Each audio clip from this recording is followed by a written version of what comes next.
പശ്ചിമേഷ്യയെ ഭീതിയിലാഴ്ത്തി Israel Hezbollah സംഘർഷം രൂക്ഷമാകുന്നതിനിടെ മൊസാദിന്റെ ആസ്ഥാനം ലക്ഷ്യമിട്ട് ഹിസ്ബുല്ല മിസൈലുകൾ തൊടുത്തുവിട്ടു.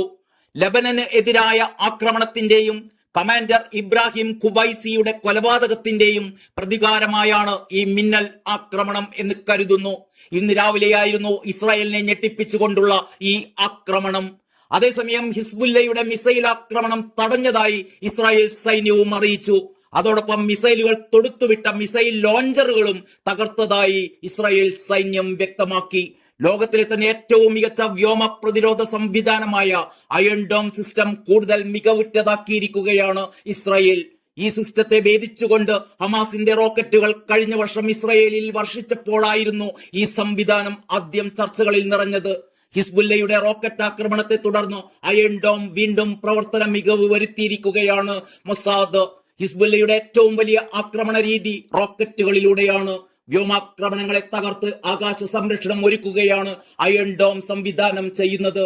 റോക്കറ്റ് ആക്രമണങ്ങൾ, മോർട്ടാറുകൾ, പീരങ്കി ഷെല്ലുകൾ, ആളില്ല ആകാശ വിമാനങ്ങൾ എന്നിവയെ നേരിടാൻ ഇസ്രയേലിന്റെ വിവിധ ഭാഗങ്ങളിൽ വിന്യസിച്ചിട്ടുള്ള ഭൂമിയും ആകാശവും തമ്മിൽ ബന്ധിപ്പിച്ചിട്ടുള്ള ഷോർട്ട് റേഞ്ച് എയർ ഡിഫൻസ് സിസ്റ്റമാണ് അയൺ ഡോം സിസ്റ്റം. 2006 ലെബനൻ ആക്രമണത്തിൽ അനേകം ഇസ്രയേലികൾ കൊല്ലപ്പെട്ടിരുന്നു. ഈ ആക്രമണമാണ് സ്വന്തമായി വ്യോമ പ്രതിരോധ സംവിധാനം നിർമ്മിക്കാൻ ഇസ്രായേലിനെ പ്രേരിപ്പിച്ചിരുന്നത്. 2011 മുതലാണ് അയൺ ഡോം സംവിധാനം ഇസ്രായേലിനെ സംരക്ഷിച്ചു തുടങ്ങിയത്. വ്യോമാതിർത്തിയിൽ തന്നെ ശത്രുക്കളുടെ മിസൈലുകളും റോക്കറ്റുകളും ടാർഗറ്റ് ചെയ്ത് അവയുടെ പാത, അവയുടെ വേഗത, അവയുടെ ലക്ഷ്യം എന്നിവ നിമിഷങ്ങൾക്കുള്ളിൽ കണക്കുകൂട്ടി അവയെ വായുവിൽ വെച്ച് തന്നെ നശിപ്പിക്കുകയാണ് അയൺ ഡോം സംവിധാനം ചെയ്യുന്നത്. ഇതാദ്യമായാണ് ടെൽ അവീവ് ലക്ഷ്യമിട്ട് ഹിസ്ബുല്ല മിസൈൽ ആക്രമണം നടത്തുന്നത്.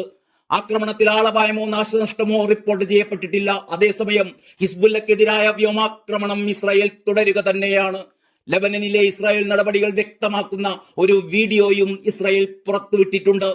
ഹിസ്ബുല്ല കമാൻഡർ ഇബ്രാഹിം ഖുബൈസിയും മറ്റ് പേരും ചൊവ്വാഴ്ചയിലെ ആക്രമണത്തിലാണ് കൊല്ലപ്പെട്ടിരുന്നത്.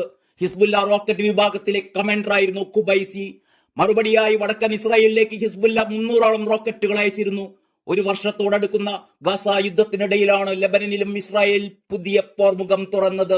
ഇസ്രായേലിന്റെ 60 കിലോമീറ്റർ ഉള്ളിലുള്ള സ്ഫോടക വസ്തുശാലയെ ലക്ഷ്യമിട്ട് തിങ്കളാഴ്ച രാത്രിയിലും ഹിസ്ബുള്ള ഫാദി റോക്കറ്റുകൾ അയച്ചിരുന്നു. ഇസ്രായേലിന്റെ ആക്രമണത്തിൽ പരിക്കേറ്റവരാൽ ലബനനിലെ പല ആശുപത്രികളും നിറഞ്ഞെന്ന് ഇതിനിടെ ലോക ആരോഗ്യ സംഘടന അറിയിച്ചിട്ടുണ്ട്.